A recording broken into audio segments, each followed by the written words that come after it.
ஓம்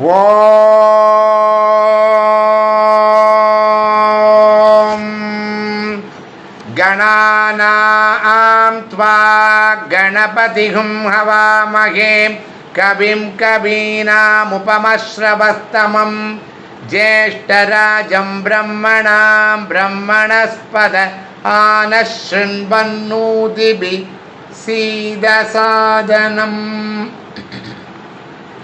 ஓம் ஸ்ரீ மகாகணபதயே நமஹ.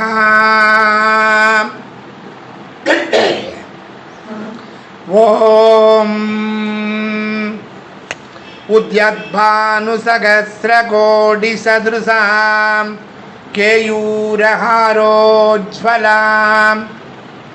பிம்போஷ்டீம் ஸ்மிததந்தபங்கிருச்சிராம் பீதாம்பராமலங்கிருதாம் விஷ்ணு பிரம்ம சுரேந்திர சேவிதபதாம் தத்வஸ்வரூபாம் சிவாம் மீனாட்சீம் மீனாட்சீம் பிரணதோஸ்மி சந்ததம் அகம் காருண்யவாராம் நிதிம். இது மீனாட்சி பஞ்சரத்னத்தில் உள்ள ஸ்லோகம். இது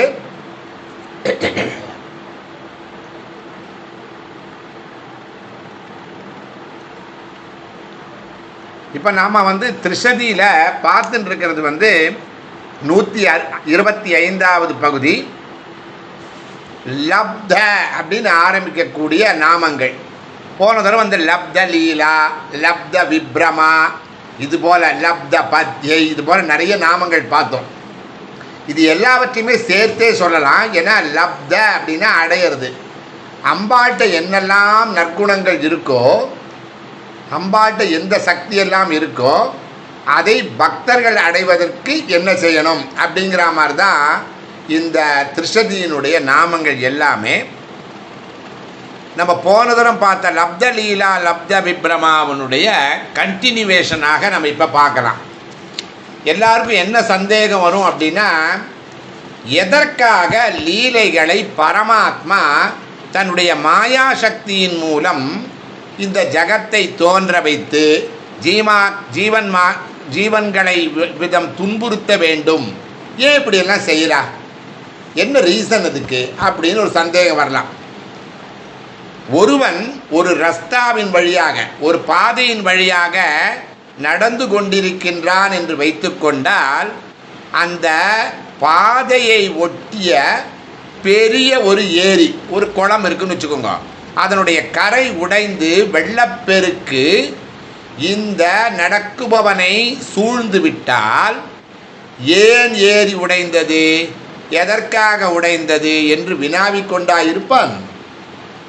தன்னை காப்பாற்றிக் கொள்ள எப்படியாவது முயல்வான் அல்லவா? அதை போலவே நம்முடைய வினைகளின் பிரகாரம் உலகத்தில் பிறவி எடுத்துள்ளோம். அதற்குரிய இன்ப துன்பங்களை அனுபவித்து கொண்டிருக்கிறோம். அனைத்தையுமே அனித்தியம் என்று அறிந்த பின் யாராவது இந்த இழிபிறப்பான இந்த மனித பிறவியை, இந்த பவச்சக்கரத்தை விரும்புவானா? மாட்டோம்.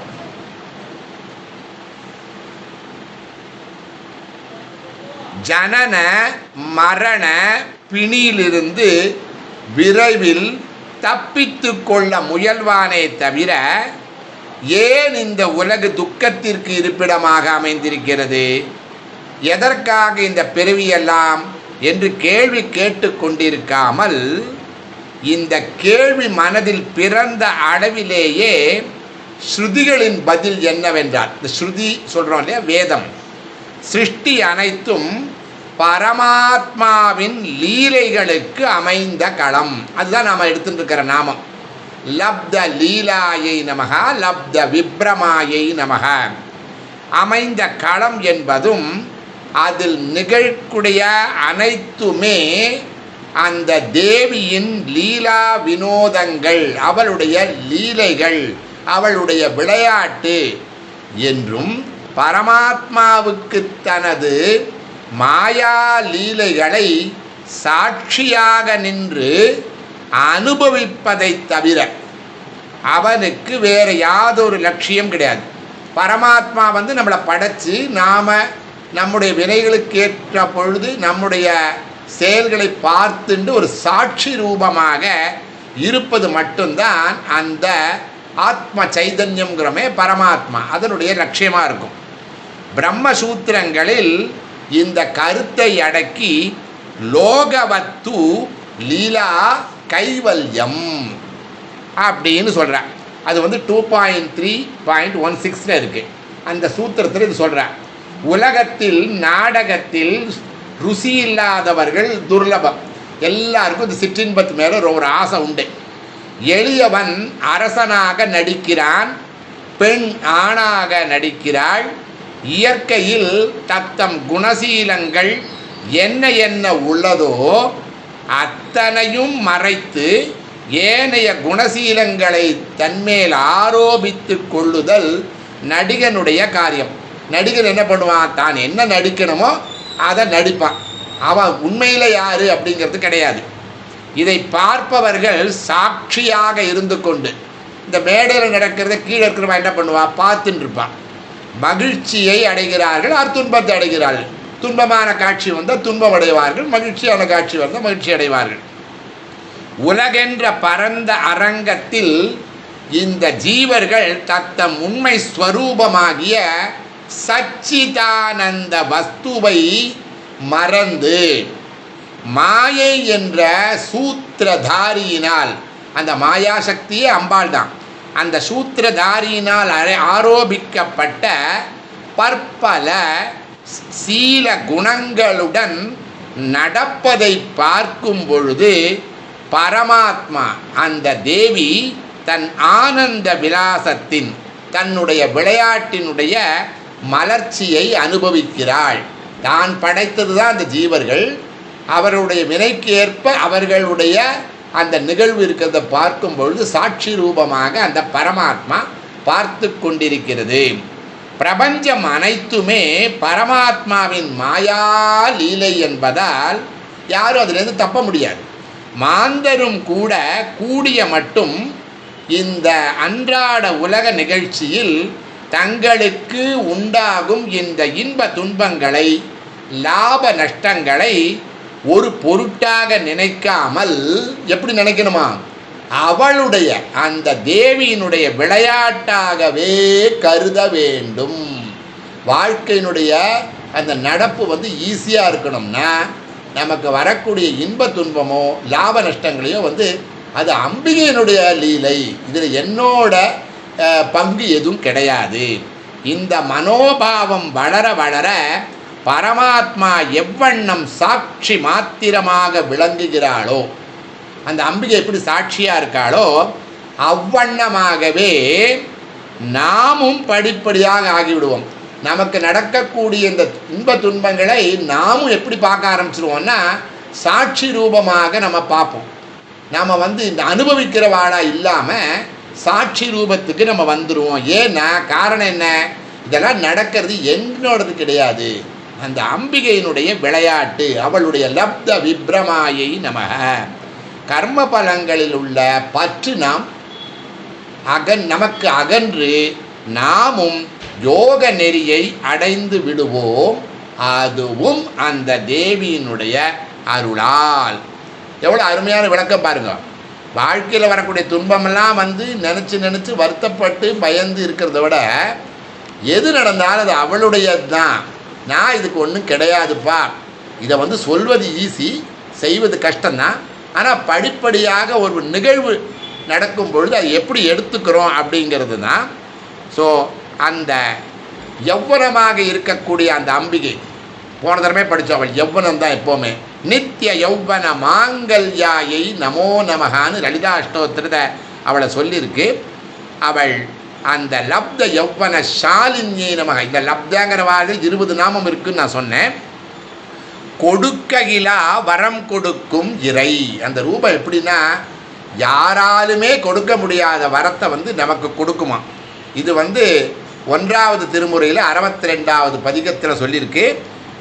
திருவடிகள் வேறு யாராலும் தர இயலாத அந்த இறைவனுடைய திருவடிகள் மற்ற யாராலுமே கொடுக்க முடியாத வரங்கள் பலவற்றையும் உடனே தாமதிக்காமல் தருவது.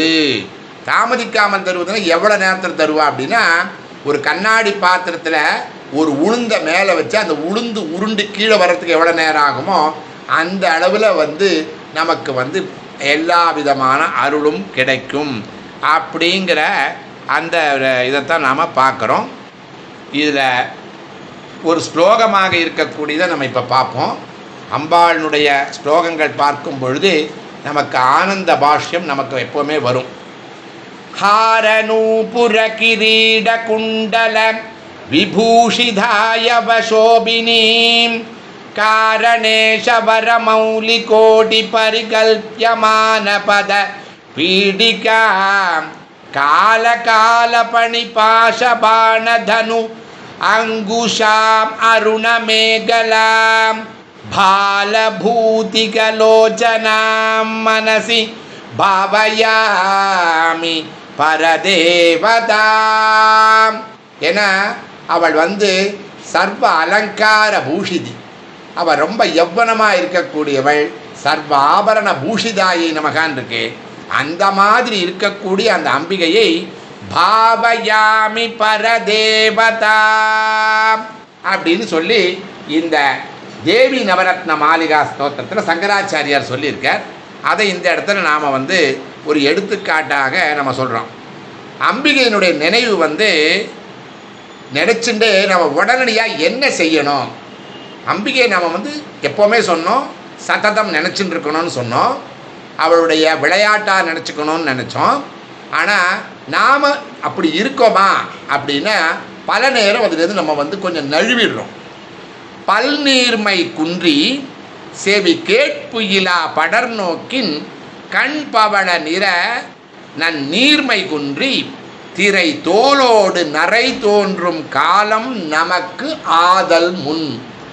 எல்லாருக்கும் அந்த முதுமைங்கிற ஒரு இடம் வரும், கடைசி காலம்னு ஒன்று உண்டு, அந்த லாஸ்ட் ஜேர்னி பால்யா. நமக்கு ஆதல் முன் அப்போ எப்படி இருக்குமா, பல்வீழ்ந்து நா தளர்ந்து மெய்யில் வாடி பழிப்பு ஆய வாழ்க்கை ஒழிய. வீட்டில் இருக்கிறவா எல்லாம் எதுக்கு தான் இவ இருக்கா இன்னும் உயிரோட அப்படின்னு பழிப்பாளாம். பழிப்பு ஆய வாழ்க்கை ஒழிய நோயும் பிணியும் அரும் துயரமும் நுகருடைய வாழ்க்கை ஒழிய. இந்த மாதிரி ஒரு வாழ்க்கை வாழாமலே நல்லபடியாக இருக்கும் பொழுதே அந்த ஒடுங்கும் பிணி பிறவி கேடு என்று இவை உடைத்து ஆய இந்த வாழ்க்கை ஒழிய யாருக்கு ஹெல்ப் பண்ண முடியும், அந்த இறை பதத்தை உடனே நாடி அடைவதற்கான முயற்சியில் தீவிரமாக இறங்க வேண்டும். இது 1வது திருமுறையில் இருக்கக்கூடிய 59வது பதிகத்தில் இருக்கக்கூடிய இந்த பதிகம் முழுசுமே அந்த மாதிரி தான் வரும். நம்முடைய முதுமைனா எப்படி இருக்கும், இப்போ இருக்கிற மாதிரியே யௌவனமாக இருந்துட முடியாதுப்பா. அந்த நித்திய யௌவன மாங்கல்யாயின்னு அந்த அம்பிகையால் மட்டும்தான், அந்த இறைப்பதத்துக்கு மட்டும்தான் சொந்தம். நமக்கு வருடா வருடம் பொழுதும் பொழுது ஒவ்வொரு நாளுமே ஒரு தளர்ச்சி உடம்பில் வந்துட்டுருக்கோம். அதுக்கு முன்னாலேயே அந்த லப்த விப்ரமாய இருக்காளே அவளுடைய விளையாட்டை நீ புரிஞ்சுண்டு அவளுடைய பதத்தை நினை அப்படின்னு. நாம் இருக்க வேண்டிய தவ நோக்கம் எத்தொழிலை செய்தாலும் எப்படி இருக்கணும்னு சொல்கிறார். எத்தொழிலை செய்தாலும் ஏ தவத்தை பட்டாலும் முத்தர் மனம் மனத்தே இருத்தல் அவசியம். நீ என்ன வேணால் பண்ணிக்க, ஒரு நாள் எழுந்து காலங்கத்தால் எழுந்து ஜாபுக்கு போறியா இல்லை நடக்கிறியா, ஏது தவத்தை தவத்தை பட்டாலும் எத்தொழிலை செய்தாலும் முத்தர் மனம் மனத்தே இருத்தல் அவசியம். அந்த திருவடியை எப்போதுமே நினச்சிட்டு இருக்கணுமா. ஏனெனில் ஏன் அப்படி நினைக்கணும் அப்படின்னா, பணிந்தவர் அருவினை பற்றறுத்து அருள் செய்ய துணிந்தவன். அப்படி நம்ம பணிஞ்சிட்டோம்னா நம்முடைய அருவினைனா 3 விதமான வினை சொல்கிறோம் இல்லையா, அந்த 3 விதமான சஞ்சித்தத்திலேருந்து எல்லா வினையும் அறுத்து அருள் செய்ய துணிவாக இருக்கக்கூடிய அந்த இறை. இதுவும் 1வது திருமுறையில் 120வது பதிகத்தில் இருக்கக்கூடிய 1வது பாடல். இறை அப்படின்னா அது சிவபெருமானாக இருந்தாலும் ஒன்று தான், சக்தியாக இருந்தாலும் ஒன்று தான், விஷ்ணுவாக இருந்தாலும் ஒன்று தான். இறை தத்துவம் ஒன்று தான். பணிந்தவர் அருவினை பற்றறுத்து அருள் செய் துணிந்தவன். அந்த அம்பிகையானவள் உன்னுடைய பற்றுக்கள் அதுதான் நம்மளை பிடிச்சி இழுத்துட்டு இருக்கு, அதை அறுக்கக்கூடியவள். இதுக்கும் ஒரு ஸ்லோகம் இருக்கு, அதையும் நம்ம இப்ப பார்த்துக்கலாம்.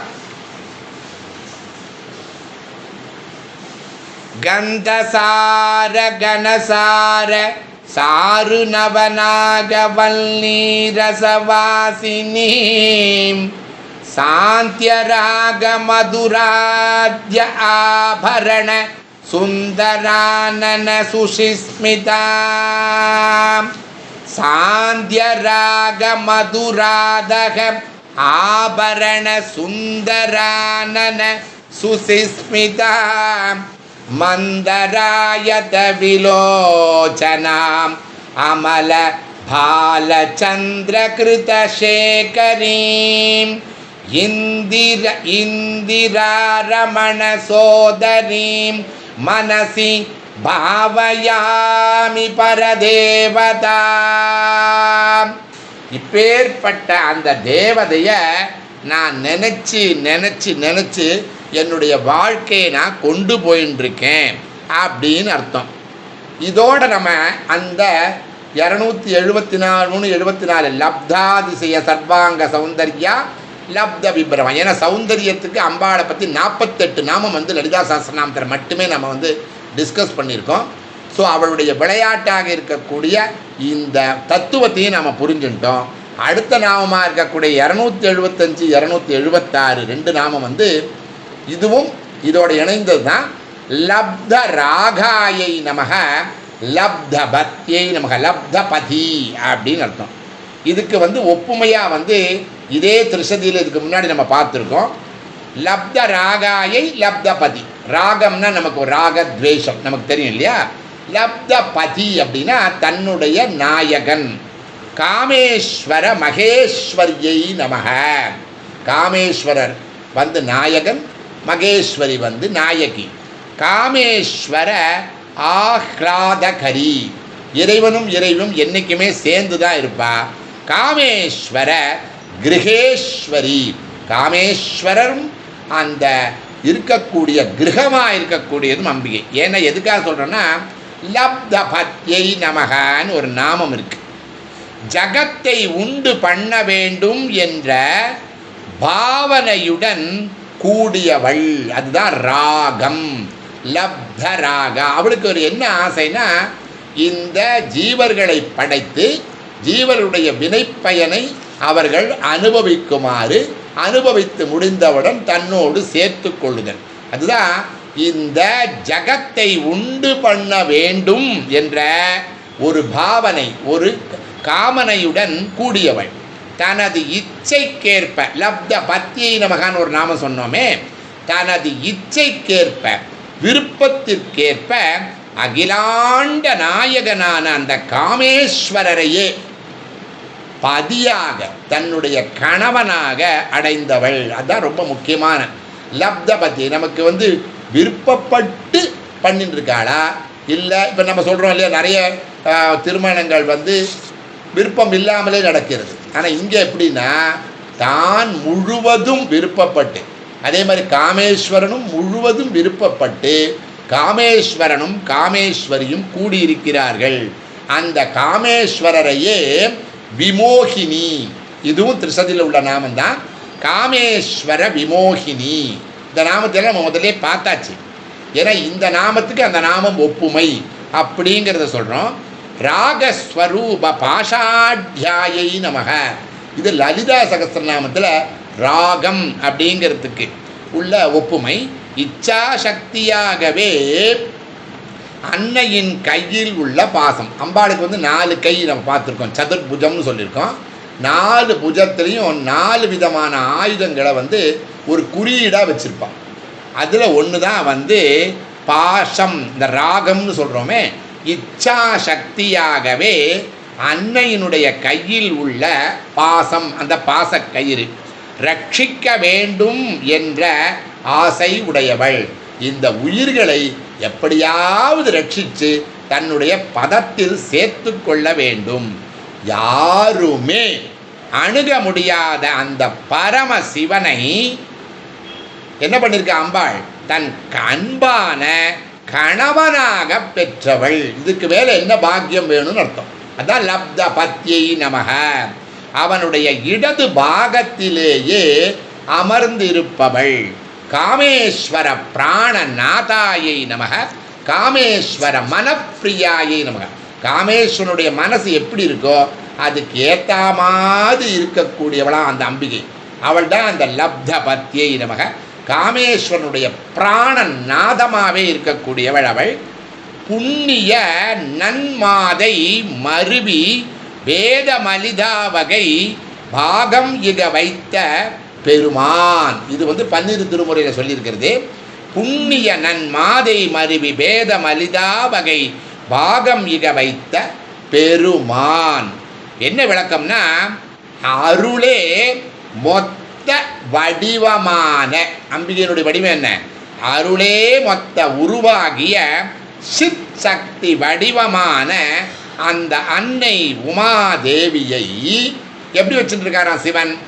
எந்த பேதமும் அற்று உடனாகி ஒருவனாகின்னு சொல்லுவான்.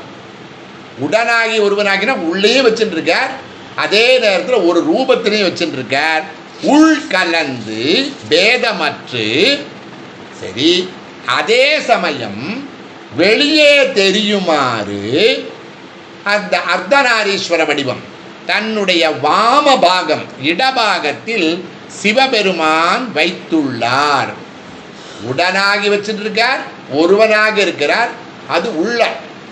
வெளியில தெரியும் பொழுது அர்த்தநாரீஸ்வர வடிவமாக தனது இடபாகத்தில் அந்த அம்பிகையை வைத்திருக்கிறாள். அவள் யாரு?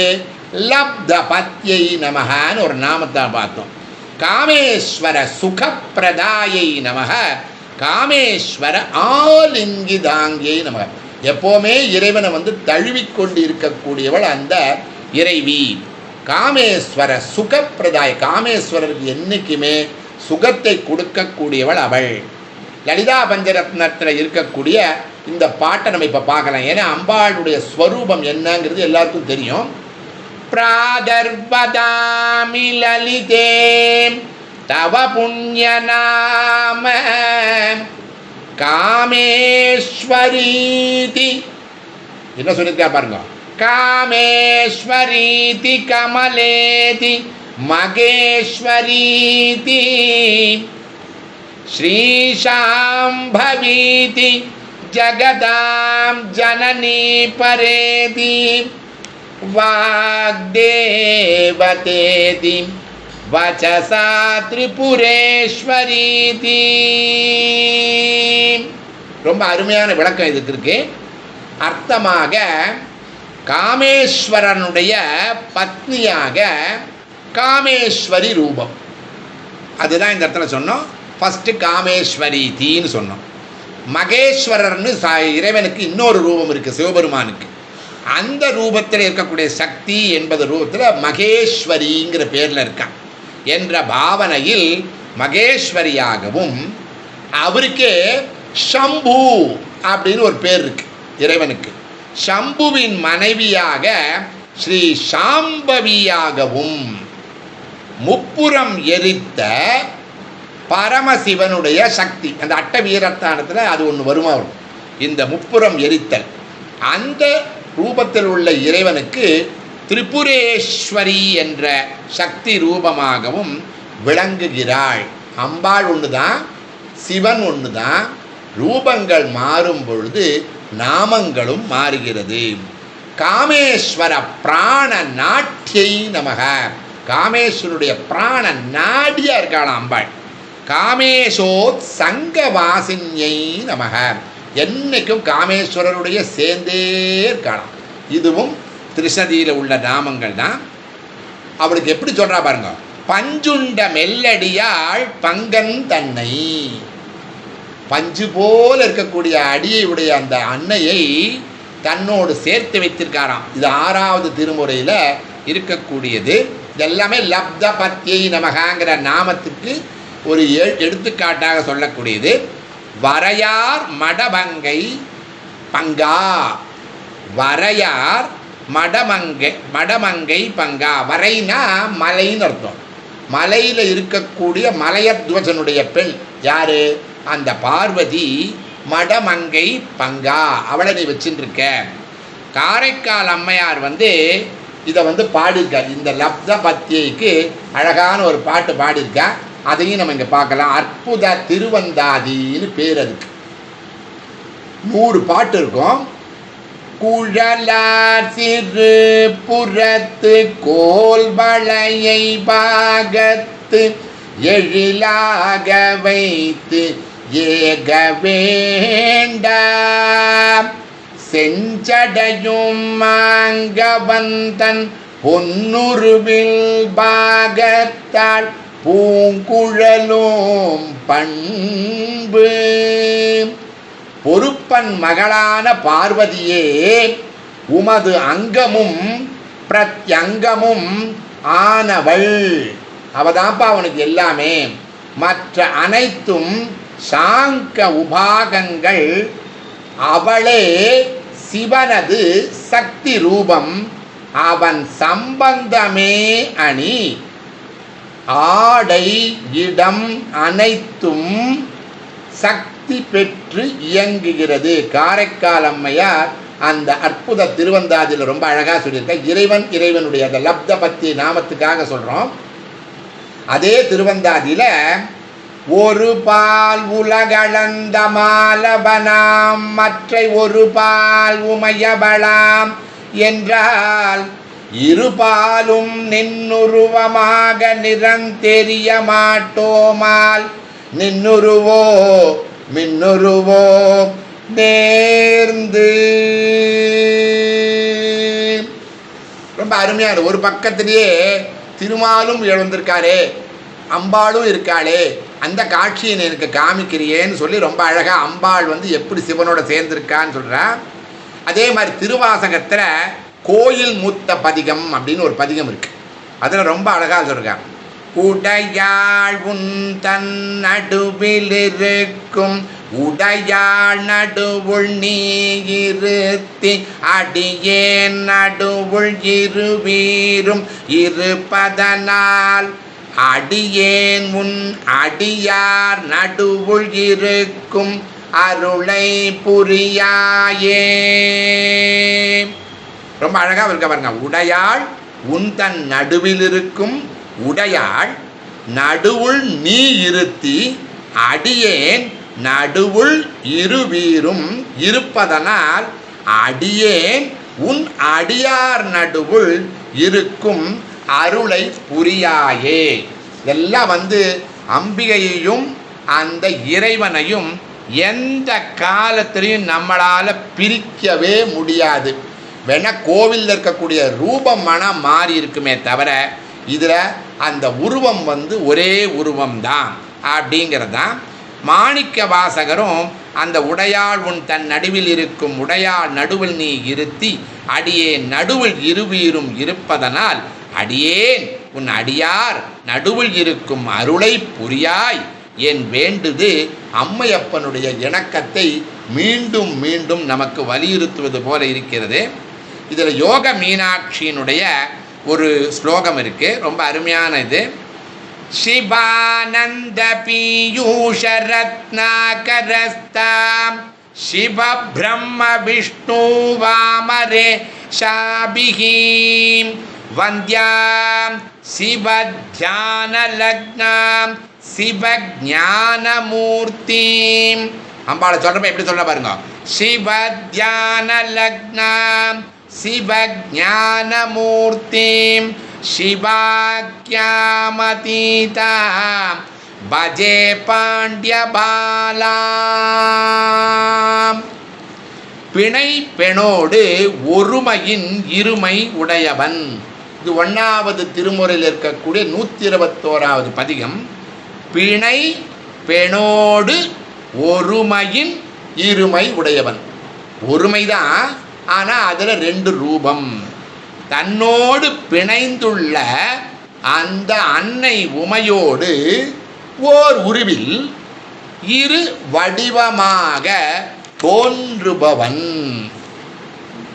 இதையே தான் ஆனந்த லகரியில் 15வது பாட்டில் ஏன் நம்ம பாடலை ஒப்பு சொல்கிறோம் அப்படின்னா, இது திரிஷதியில் மாத்திரம் கிடையாது, லலிதா சகஸ்ரநாமத்தில் மாத்திரம் கிடையாது, திருவாசகம் 12 திருமுறையில் மட்டும் கிடையாது.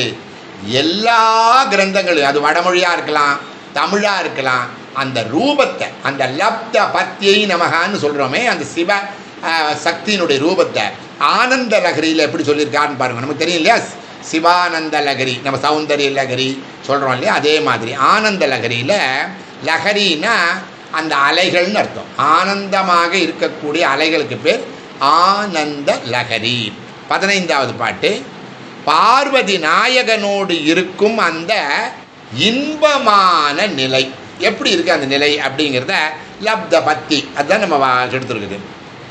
நிவாசகா கைலாசே விதிசதமக ஆத்யாஹ ஸ்துதிகராஹ குடும்பம் திரைலோக்கியம்.